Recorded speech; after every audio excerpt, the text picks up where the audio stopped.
ये फिर से लौटे एक नई कहानी के साथ। अपने माँ बाप की सेवा करो, प्रेरक कहानी। एक छोटा सा बोर्ड रेडी की छत से लटका रहा था। उस पर मोटे मार्कर से लिखा हुआ था, घर में कोई नहीं है, मेरी बुढ़िया माँ बीमार है, मुझे थोड़ी थोड़ी देर में उन्हें खाना, दवा और टॉयलेट कराने के लिए घर जाना पड़ता है। अगर आपको जल्दी है तो अपनी मर्जी से फल तोड़ लेना और पैसे कोने पर गत्ते के नीचे रख देना। साथ ही रेट भी लिखे हुए हैं, और अगर आपके पास पैसे नहीं हो तो मेरी तरफ से ले लेना। इंतजार है। मैंने इधर उधर देखा, पास पड़े तराजू में 2 किलो सेब तोले हैं, दर्जन भर केले लिए बैग में डाले, प्राइस लिस्ट से कीमत देखी, पैसे निकालकर गत्ते में उठाया। वह 100, 50, 10-10 के नोट पड़े थे। मैंने भी पैसे उसमें रख कर उसे ढक दिया, बैग उठाया और अपने फ्लैट में आ गया। रात को खाना खाने के बाद मैं और भाई उधर निकलते तो देखा एक कमजोर सा आदमी, दाढ़ी आधी काली आधी सफेद, मेले से कुर्ते पजामे में रेडी को धक्का लगाकर बस जाने ही वाला था। वो हमें देखकर मुस्कुराया और बोला, साहब फल तो खत्म हो गए। नाम तो पूछा, बोला सीताराम। फिर हम सामने वाले डिब्बे पर बैठ गए। चाय आई, कहने लगा, पिछले 3 साल से मेरे माता बिस्तर पर है, कुछ पागल सी भी हो गई है और अब तो फालिज भी हो गया है।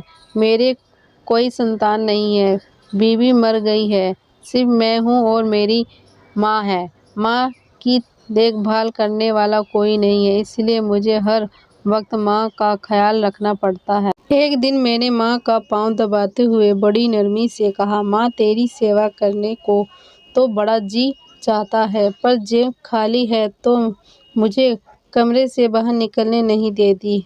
कहती है तू जाता है तो जी घबराने लगता है। तू ही बता मैं क्या करूं?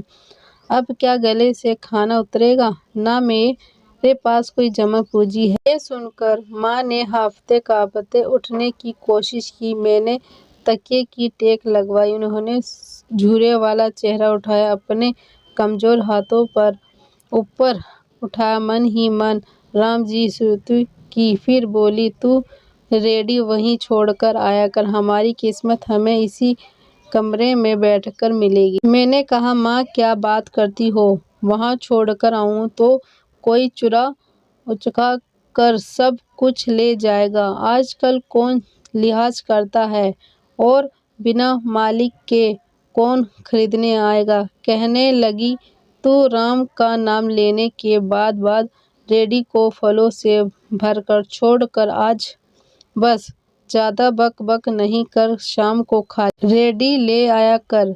अगर 13 रुपया गया तो मुझे बोलिए, 2.5 साल हो गए हैं भाई, सुबह रेडी लगाकर आता हूँ, शाम को ले जाता हूँ, लोग पैसे रख जाते हैं, फल ले जाते हैं, एक धोखा भी ऊपर नीचे नहीं होता, बिल्कुल कुछ तो ज्यादा भी रख जाते हैं। कभी कोई माँ के लिए फूल रख जाता है, कभी कोई और चीज। परसों एक बच्ची पुलाव बना कर रख गई, साथ में एक पर्ची भी थी अम्मा के लिए। एक डॉक्टर अपना कार्ड छोड़ गया, पीछे लिखा था, माँ की तबीयत नाजुक हो तो मुझे कॉल कर लेना, मैं आ जाऊंगा।